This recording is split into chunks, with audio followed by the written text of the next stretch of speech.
अस्सलामुअलैकुम नाजरीन। होड़ी से निकलते ही कंडक्टर किराया वसूल करने के लिए सवारियों की तरफ मुतवज्जे हो गया। एक सवारी के मुंह से दम्बा का नाम सुनकर मैंने सुकून भरा सांस लिया था। उसने कंडक्टर की तरफ 100 रुपये का नोट बढ़ाया था। कंडक्टर ने 90 रुपये काट कर 10 रुपये उसकी जानिब बढ़ा दिए। जब कंडक्टर ने मेरी तरफ हाथ बढ़ाया तो मैंने पहले से गिने हुए 90 रुपये उसकी जानिब बढ़ा दिए। सड़क पुख्ता थी, लेकिन कई जगहों पर मरम्मत होने वाली थी। नालों वगैरह में तो सड़क करीबन ख़त्म हो चुकी थी। मैं ज़्यादा देर बाहर के नज़ारे न कर सका और सामने वाली सीट पर सर टेक कर ख्वाब के सफ़र पर रवाना हो गया। न जाने कैसे सपने में मुझे रुमाना दिखाई देने लगी। फिर एक झटके के साथ मेरा सर थैले पर लगा और मेरी आंख खुल गई। किसी गड्ढे को अबूर करते हुए वैगन को सख्त झटका लगा था। दाएं बाएं नज़र दौड़ाने पर मुझे ज़्यादातर सवारियां ऊँघती हुई नजर आई थीं। टेप रिकॉर्ड वगैरह की सहूलत शायद ड्राइवर के पास मौजूद नहीं थी। तभी गाने बजाने के बेहंगम शोर की बजाय वैगन में खामोशी छाई हुई थी।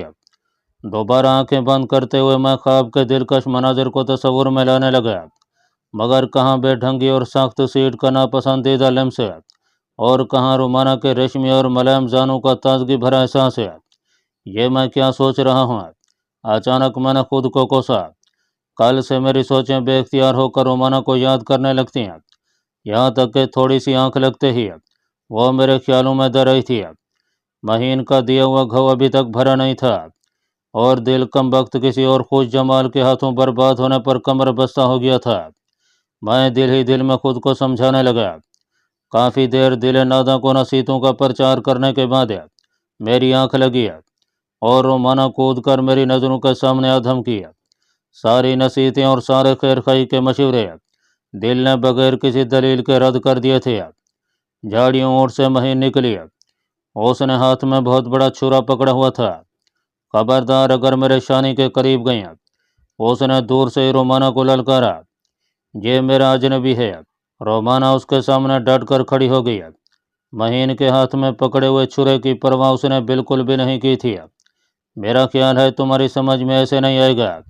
महीन ने बिला खौफो खतर रोमाना के पेट में छुरा घोंप दिया था। नहीं, उसे रोकने के लिए मैंने मचान से नीचे छलांग लगाई और इसके साथ ही मेरी आंख खुल गई। इसके बाद दम्बा तक मेरी आंख नहीं लगी थी। मैं बिला इरादा इसी ऊट पटांग ख्वाब को सोचता रहा। रोमाना का यूं बार बार अपने ख्वाब में आना मुझे जो बावर करा रहा था, मेरा दिमाग वो मानने को तैयार नहीं था। चंद घंटे एक अनजान लड़की के साथ गुजार कर बेवकूफ़ दिल जाने क्या उम्मीदें बांध बैठा था। जब रोमाना की यादों ने कुछ ज़्यादा ही पुर्जे निकालना शुरू किए तो तंग आकर मैंने अपनी सोचों का धारा मौजूदा मिशन की तरफ मोड़ दिया। अम्बाला जाकर मुझे पाकिस्तानी जासूस आदित्य वर्मा से हदफ के बारे मुकम्मल तफसील पता चलनी थी और इसके साथ उसने ड्रैगन रेफर भी मेरे हवाले करना थी। रकम और ज़रूरत की किसी और चीज़ का बंदोबस्त भी आदित्य वर्मा ही के ज़िम्मे था। उसका इस्लामी नाम मुझे नहीं बताया गया था। अलबत्ता आदित्य वर्मा से ना मिल सकने की सूरत में मुझे दो और नाम भी बताए गए थे, लेकिन उनसे अशद ज़रूरत के अलावा रब्ता करने की ममानत थी। यूँ भी उनमें से एक दिल्ली और दूसरा आगरे में था। इसके बाद दम्बा आने तक मैं अपने हदफ को ठिकाना लगाने के मंसूबे सोचता रहा। स्नाइपर्स को शुरू में सिर्फ मैदान जंग और सरहदों पर इस्तेमाल किया जाता था, लेकिन अब तो स्नाइपर्स हर किस्म की रिवायती और गैर रिवायती जंग में इस्तेमाल हो रहे थे। बल्कि तरक्की याफ्ता ममालिक में तो कई किस्म के उजरती कातिल स्नाइपिंग करके ही मतलूबा अफराद को ठिकाने लगा रहे थे। खुद मैं भी अमेरिका में जाकर एक ऐसी ही कार्रवाई का हिस्सा बन चुका था। दम्बा का महल वकूफ़ भी अड़वी शहर से मुख्तलिफ नहीं था। वही पहाड़, वही पुरशोर नाला जिसमें पानी की मिकदार पहले से काफ़ी ज़्यादा हो गई थी, और वैसे ही घर जो पहाड़ी इलाके का खासा है। हम दोपहर ढले ही वहाँ पहुँच पाए थे। पूरी रात के पैदल और फिर वैगन के गैर आरामदा सफ़र ने मुझे अच्छा खासा थका दिया था। गो एक स्नाइपर के लिए थकन, बेआरामी, मुसलसल जगना और भूखा प्यासा रहना कोई ख़ास अहमियत नहीं रखते कि स्नाइपर में आम आदमी के बरक्स बर्दाश्त का मदा ज़्यादा होता है।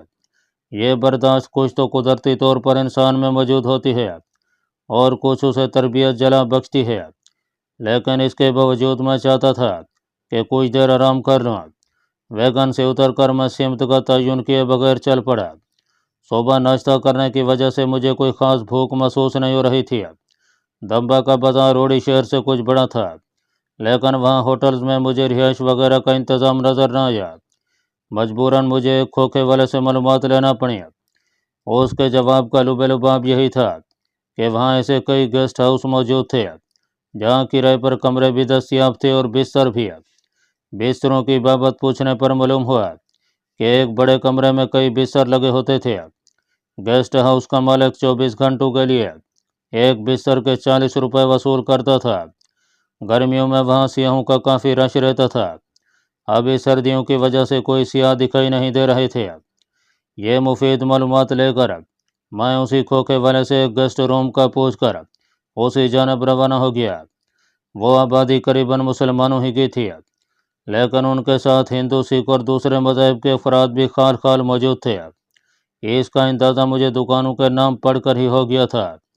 ना चाहते हुए भी मैंने एक हिंदू मुसाफिर खाने में कमरा लिया, क्योंकि एजेंसियों के बंदों की नज़रें ज़्यादातर मुसलमान के होटल्स और मुसाफिर खानों पर गड़ी रहती हैं। और फिर मैं एक हिंदू की शनाख्ती से सफ़र कर रहा था। अलबत्ता कमरा लेने से पहले मैंने एक छोटे से होटल में खाना खा लिया था जो किसी मुसलमान की मलकियत था, क्योंकि हिंदू के हाथ के पके हुए खाने पर मुझे यकीन नहीं था। जिस मज़हब में गाय का पेशाब पीना इबादत समझी जाए, जो अपने तय हर पली चीज़ को गौ माता के पेशाब के छींटों से पोतर कर दें, ऐसे लोगों का पका हुआ खाना निरी बेवकूफ़ी ही तो थी। छोटे से कमरे में एक चारपाई पड़ी थी, उस पर बिछा हुआ बिस्तर भी इस काबिल ज़रूर था कि उसमें घुसकर चंद घंटे आराम कर लिए जाएं। कमरे से मुल्हिक छोटे से गुस्ल खाने और बैतुल खला की सहूलत भी मौजूद थी। दरवाज़ा अंदर से कुंडी करके मैं लंबी तान कर सो गया। मेरी आंख शाम को खुली थी। गुस्ल की हाजत महसूस हो रही थी और गर्म पानी भी वहाँ मौजूद था। गुस्ल करके मैंने बाहर जाकर पेट पूजा किया और वापस आकर फिर सो गया। अगली सुबह मैं बस में बैठा जलंधर की तरफ रवां दवां था। जलंधर में मैंने बस अड्डे पर ही खाना खाया और थोड़ी देर वहीं बस अड्डे पर घूमता रहा। ज़रूरत की एक दो छोटी मोटी चीज़ें भी मैंने ख़रीद ली थीं। इसके बाद मैं अम्बाला जाने वाली बस में बैठ गया। अम्बाला जाते हुए रास्ते में कोई ख़ास वाक़या पेश नहीं आया था। मैं अपनी सीट पर बैठा ऊँघता रहा या आगे वाली सीट पर सर टेक कर सो गया। इस सोने जगने की कैफियत में मेरी सोचों का मरकज़ ना चाहते हुए भी रोमाना बनी रही। अलबत्ता जागते हुए मैं उसकी सोचों को दिमाग से झटक कर मिशन के मुतल्लिक़ सोचने लगता। अम्बाला पहुंचकर मैं एक दरमियाने दर्जे के होटल में कमरा लेकर सो गया। दोपहर 1 बजे के करीब उठकर मैं ताज़ा दम होकर कमरे से निकल आया। अपना पिस्तौल मैंने वहीं कमरे में ही छुपा दिया था। शहर में पिस्तौल अपने साथ फिराना मुनासिब नहीं था। आदित्य वर्मा का पता मेरी याददाश्त में महफूज था। वो कपड़े के कारोबार से मुंसलिक था। मेन बाज़ार में उसकी कपड़े की बहुत बड़ी दुकान थी, जहाँ सुबह 8 बजे से लेकर शाम की अजान तक वो बैठा रहता। उस दुकान के अकब में उसने कपड़े के बड़े बड़े गोदाम भी बने हुए थे। अम्बाला, जालंधर और उन शहरों के मज़ाफ़ाती कस्बों देहातों के ज़्यादातर कपड़े के ताजर उसी से कपड़ा खरीदते थे। उसकी दुकान ढूंढते हुए मुझे ज़रा सा भी मुश्किल पेश नहीं आई थी। दुकान पर काफ़ी रश था। 3-4 लड़के मुसलसल ग्राहकों को निपटा रहे थे। मैंने आदित्य वर्मा की तलाश में नज़रें दौड़ीं। उसका हुलिया मुझे बड़ी तफसील से बता दिया गया था, लेकिन वहाँ मुझे अपने मतलूबा हुलिये का कोई आदमी नज़र न आया। इस वसी दुकान के एक कोने में शीशे का छोटा सा केबिन बना हुआ था, जिसके शीशों से बाहर से अंदर का मंजर नहीं देखा जा सकता था। मुझे उम्मीद थी कि उसके अंदर बैठने वाली शख्सियत आदित्य वर्मा ही की थी। और फिर दुकान के एक मुलाजिम से इस बात की तस्दीक करते ही मैं शीशे के उस केबिन की तरफ बढ़ गया।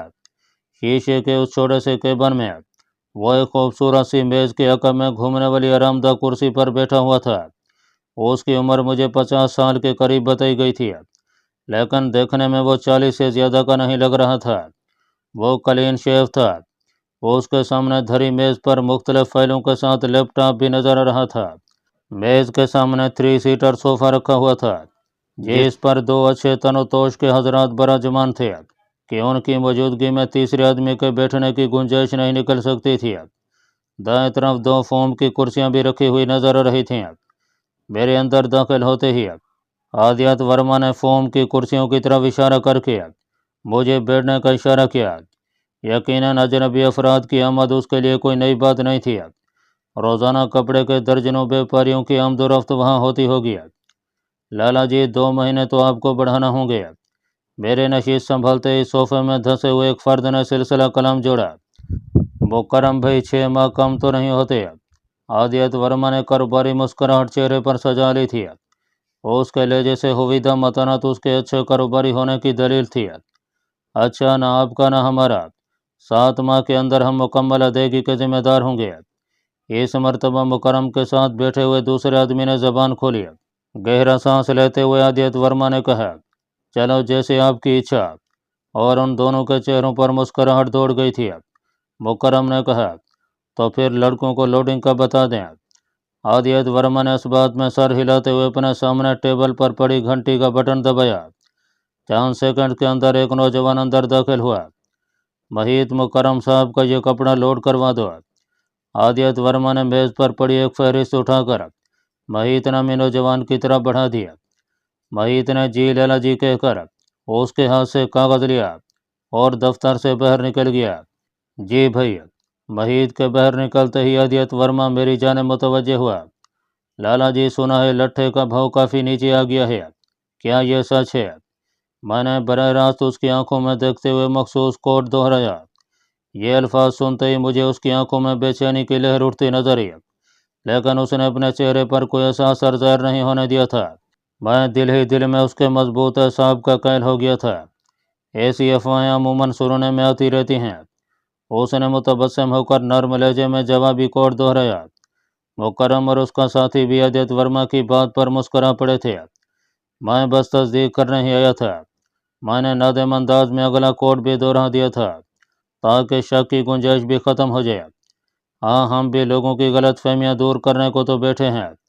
आदित्य वर्मा ने कहका लगाकर कोड का आखिरी हिस्सा दोहरा दिया। शुक्रिया लाला जी, मैंने इनकसराना लहजे में जवाब दिया। मैंने अपनी पहचान करा दी थी। इसके बाद मैं आदित्य वर्मा की जवाबदीद पर था कि किस तरह वो मुझे हदफ से मुतल्लिक मालूमात पहुँचाता है और किस तरह मुझे मतलूब सामान मेरे हवाले करता है। वैसे आपको कितना लट्ठा चाहिए था? आदित्य वर्मा ने मुकरम वगैरह की वजह से सिलसिला कलाम जारी रखा, क्योंकि इसके अलावा तो मेरे सामने वहाँ बैठने की कोई ज़रूरत बाकी नहीं रहती थी। छोटा सा दुकानदार हूँ लाला जी, अब क्या कहूँ। अच्छा, इस बारे में बात कर लेते हैं। पहले मेरा ख्याल है चाय पी लें। उसने एक मरतबा फिर सामने पड़ी घंटी बजा दी। आप लोग यकीनन चाय लेना पसंद करेंगे, आदित्य ने उन दोनों से दरियाफ्त किया। शुक्रिया लाला जी। मुकरम ने बमुश्किल सोफे से उठते हुए इनकार में सर हिलाया। उसका साथी भी उसके साथ खड़ा हो गया था। हम अब इजाज़त चाहेंगे। आदित्य ने भी खड़े होकर उनसे अलविदाई मुसाफा किया और घंटी की आवाज़ पर अंदर आने वाले लड़के को 2 चाय का बताकर वो दोबारा मेरी जानिब मुतवज्जे हो गया। आपका नाम नहीं पूछ सका हूँ। करण मेहता। कहाँ ठहरे हो? उसने मेरा असल नाम जानने की ख्वाहिश नहीं की थी। हनुमान जी होटल, कमरा नंबर 27 है। उसने कागज़ पर एक पता लिखकर मेरी तरफ बढ़ा दिया। फिलहाल यहाँ पहुँचो, एक छोटा सा क्वार्टर है। ये कहते हुए उसने दराज से एक चाबी भी निकाल कर मुझे दे दिया। जब तक मज़ीद मालूमात नहीं मिलती हैं आपने कहीं भी नहीं जाना। खाना आप करीबी होटल से खा लिया करना। ठीक है सर। मैंने उसकी उम्र और इंडिया में गुजारे हुए अरसे को देखते हुए मुअद्दबाना लहजे में कहा। उसने दाएं हाथ की शहादत की उंगली तंबी के अंदाज में उठाकर नफ़ी में सर हिलाया। फ़कत लाला जी। जी लाला जी। मैंने फ़ौरन इस बात में सर हिला दिया था। अब जाओ, चाय पीना कोई इतना ज़रूरी भी नहीं है। उसने मुझे जाने का इशारा किया और मैं हिंदुओं के अंदाज में नमस्कार कहते हुए वहाँ से बाहर निकल आया। मेरे दिल में उसकी ज़ात के बारे हल्की सी कुरीद तो ज़रूर मौजूद थी, लेकिन अपने अंदर मैं इतनी जुर्रत मफकूद पाता था कि उससे कुछ दरियाफ्त कर सकूँ। वो एक खामोश मुजाहिद था। जाने कितने साल उसने मादरे वतन के लिए कुर्बान कर दिए थे। अपनी जवानी के बेहतरीन दिन यूं गुजार देना इतना आसान नहीं होता। अपने इलाके, घर, वालिदैन, बहन भाइयों और बीवी वगैरह के लिए उसकी हसीयत एक मुर्दे से बढ़कर नहीं थी। सबसे बढ़कर वो इत्मीनान और सुकून से अपने रब के सामने सर नहीं झुका सकता था और घर में एक हिंदू बीवी के होते हुए शायद उसे छुप कर भी नमाज पढ़ने का वक्त न मिलता हो। ईद जैसे कई और खामोश मुजाहिद भी इंडिया में मौजूद हैं, जिनका मकसद ज़िंदगी ही पाक वतन के खिलाफ साजिशों को बेनकाब करना और अपने अज़ली दुश्मन के खिलाफ ऐसी कार्रवाइयाँ जारी रखना होता है जिससे दुश्मन को सर उठाने का मौका न मिल सके। अवाम को शायद पता न हो कि ऐसे खामोश मुजाहिदों की वजह से जाने कितनी बार पाकिस्तान जंग का ईंधन बनने से बचा है और कितनी बार ऐसी साजिशें तकमील से पहले ही तश्तश बाम हो गई जिन पर अमल दरामद की सूरत में पाकिस्तान मजीद कई टुकड़ों में बढ़ सकता था। बांग्लादेश के बारे में भी इन मुजाहिदों ने बहुत पहले सारी साजिश का पता चला लिया था, लेकिन हमारी याश और खुद गर्ज की आदत ने इस बारे गौर खोज करने की ज़रूरत ही महसूस नहीं की थी, बल्कि हमारे कुछ सियासतदान तो खुद ऐसा होने देना चाहते थे। उनके नज़दीक बांग्लादेश का अलहदा हो जाना ही मुफीद था। बहरहाल ये एक लंबी बहस है और इसका मेरी कहानी से कोई ताल्लुक भी नहीं है। यूँ भी पाक आर्मी की आला क़यादत को सियासत में हिस्सा लेने की इजाज़त नहीं है, तो मेरे जैसे आम सिपाही की हैसियत ही क्या है। होटल से अपना सामान समेट कर मैं हिसाब किताब चुकता करके बाहर निकल आया। मुझे इंतज़ार नहीं करना पड़ा और होटल से बाहर निकलते ही मुझे एक खाली रिक्शा मिल गया था। मतलूबा पता चूँकि अजय वर्मा ने इंग्लिश में लिखा था, इसलिए मैंने खुद पढ़कर रिक्शा ड्राइवर को बता दिया। आधे घंटे बाद मैं मतलूबा क्वार्टर के सामने था। रिक्शे वाले को फारिग करके मैं ताला खोलकर अंदर दाखिल हो गया। 2 कमरे, उनके सामने छोटा सा बरामदा, बावर्ची खाना, बैतुल खला और गुस्ल खाने पर मुश्तमिल वो एक साफ़ सुथरा क्वार्टर था। छोटा सा सहन जिसमें बस 2 चारपाइयाँ पहलू ब पहलू आ सकती थीं। बरामदे में खड़ी इंडियन साख्त की नई बाइक देखकर मुझे खुशी हुई थी। बैरूनी दरवाज़ा कुंडी करके मैं अंदर घुस गया। बाइक का हेलमेट और चाबी मुझे कमरे के अंदर मेज़ पर पड़ा नजर आ गया। दोनों कमरों पर सरसरी नज़र डालकर मैंने एक चारपाई को अपने सोने लिए पसंद किया और बिस्तर झाड़ कर लेट गया। नामालूम कि इस वक्त आदित्य वर्मा मुझे अगली प्लानिंग से आगाह करता। उस वक्त तक रावी चैन ही चैन लिखता नजर आता था। मुझे हफ्ता यूं ही बेकार रहना पड़ा। इस दौरान मैं एक करीबी होटल पर जाकर 2 वक्त खाना खाता और बस इसके बाद इसी क्वार्टर में रहता, क्योंकि आदित्य वर्मा ने मुझे फजूल घूमने से मना किया था। वो जुमा का दिन था। 11 बजे के करीब किसी ने क्वार्टर के दरवाजे पर दस्तक दी। मेरा दिल बेख्तियार धड़क उठा था। यूँ भी दुश्मन मुल्क रहने वाले को हर वक्त पकड़े जाने का ही धड़का लगा रहता है। पिस्टल नेफे में उड़ेस कर मैंने दरवाजे के करीब जाकर पूछा, कौन है? मैं डाकिया हूँ जी। डाकिया? मेरे दिमाग में खतरे की घंटी बजी। मेरे दरवाजे पर डाकिए का क्या काम है? हैरानी भरे लहजे में पूछा गया। यह करण मेहता साहब का घर नहीं है। मैं ही करण मेहता हूँ। मैंने बादल नखास्ता दरवाज़ा खोलते हुए बाहर झांका और बाहर खड़े अकेले आदमी को देखकर मुझे कुछ इत्मीनान महसूस हुआ। आपके नाम रजिस्टर रही है महाराज। उसने खाकी लिफाफा मेरी जानब बढ़ाते हुए मुअद्दिबाना लहजे में कहा। लिफाफे की तरफ हाथ बढ़ाते हुए मैंने उसकी आंखों में देखा और उसने खफीफ अंदाज में मुस्कुराते हुए दाईं आंख मीच ली, गोया वो अपना ही आदमी था। धन्यवाद कहकर मैंने उसके हाथ से लिफाफा ले लिया। वो उस बात में सर हिलाता हुआ मजीद कोई बात किए बगैर रुखसत हो गया। दरवाज़ा कुंडी करके मैं अपने कमरे में पहुंचा और लिफाफा चाक करके अंदर से लिखा हुआ कागज़ बरामद कर लिया। खत हफ्तावार शेय होने वाले किसी उर्दू रिसाले के मदीर की जानब से लिखा गया था। मजमून कुछ इस तरह था। आपका भेजा गया अफसाना काबिल शाद तो है, लेकिन उसमें रिसाले के मिजाज को मद्देनज़र रखते हुए कुछ काट छाँट की गई है। खासकर वो सीन तो बिल्कुल ख़त्म करना पड़ा जिसमें मरकज़ी किरदार को अपने बेड के नीचे खुदाई करने पर ख़जाना हाथ लगता है। मोहतरम, अब ख़जानों का दौर नहीं है। उम्मीद है आपको बुरा नहीं लगा होगा। बहरहाल आप कोशिश जारी रखें। उम्मीद है जल्दी कुछ बेहतर कर पाएंगे। बाकी जिस हफ्ते आपका अफसाना शेय होगा आपको बदरिया चिट्ठी इतला कर दी जाएगी। और याद रखना, लिखाई की मश्क के लिए खुली फिज़ा खासकर पहाड़ी इलाका बेहतर है। आखिर में अंग्रेज़ी मुहावरा दर्ज था, practice makes a man perfect. एक दफ़ा तो वो तहरीर पढ़कर मैं चकरा गया था कि इस बेमानी तहरीर का मकसद क्या है। दोबारा पढ़ने पर बेड के नीचे खुदाई वाले फ़िक्रे ने मुझे तहरीक की दावत दी। इस क्वार्टर में एक ही बेड पड़ा था। दूसरे कमरे में 2 चारपाइयाँ रखी हुई थीं और इत्तेफाक से मैं बेड पर ही सो रहा था। मैंने बेड हटाकर उसके नीचे बिछी हुई प्लास्टिक की चटाई भी हटा दिया। कमरे का फर्श पुख्ता ईंटों का बना था, लेकिन बेड के नीचे 1.5 फुट चौड़ी और 4 फुट लंबी जगह की ईंटें वाज़े तौर पर ऐसी दिखाई दे रही थीं कि किसी ने उखेड़ कर दोबारा लगाई हों। मैं जल्दी जल्दी वो ईंटें हटाने लगा। 2-3 ईंटें हटाते ही मुझे उसके नीचे मजबूत प्लास्टिक का बक्स नजर आने लगा था। जल्दी मैंने उखड़ी हुई तमाम ईंटें उठाकर एक जानब रख दी थीं। नीचे मौजूद प्लास्टिक बक्स निकालकर मैंने बेताबी से खोला। उसमें एक स्नाइपर राइफल और स्नाइपर्स के काम आने वाला दूसरा सामान भरा हुआ था, लेकिन वहां रूस की ईजाद करदा ड्रैगनव राइफल की बजाय इसराइली साख्त की गलील स्नाइपर राइफल पड़ी थी। खुशकिस्मती से गलील को भी मैं ज़्यादा नहीं तो थोड़ा बहुत इस्तेमाल कर चुका था। कारगर रेंज दोनों राइफलों का 1000 मीटर है। ड्रैगनव स्नाइपर राइफल की मैगजीन में 10 गोलियां पड़ती हैं, जबकि गलील की मैगजीन में 20 गोलियों की गुंजाइश है। अलबत्ता गलील ड्रैगनव के मुकाबले में वज़न में थोड़ी ज़्यादा है, लेकिन कारकर्दगी में इससे बेहतर है। वज़न में ज़्यादा का मतलब कोई ये न ले कि गलील कोई बहुत ही वज़नी राइफल है। गलील का मजमूई वज़न 6.5 किलोग्राम है। यकीनन ये कोई इतना वज़न नहीं है कि किसी स्नाइपर को सांस फिराने में कोई तकलीफ महसूस हो। अमेरिका में स्नाइपर कोर्स के दौरान मुझे गलील से 2-3 मरतबा फायर करने का मौका मिला था। अलबत्ता ड्रैगनव राइफल से मैं फायर की काफ़ी मशक कर चुका था और पाकिस्तान से आते वक्त मुझे यही बताया गया था कि इंडिया में मुझे ड्रैगनव राइफल मिलेगी। इसके बावजूद ड्रैगनव की बजाय गलील को पाकर मुझे खुशी महसूस हुई थी। यकीनन तहरीर में मौजूद आखिरी फ़िक्रा practice makes a man perfect का मतलब यही था कि मुझे मशक की दावत दी गई थी और मशक के लिए पहाड़ी इलाका तजवीज़ किया गया था। राइफल के मिलते ही सारी तहरीर एकदम वाज़ेह हो गई थी।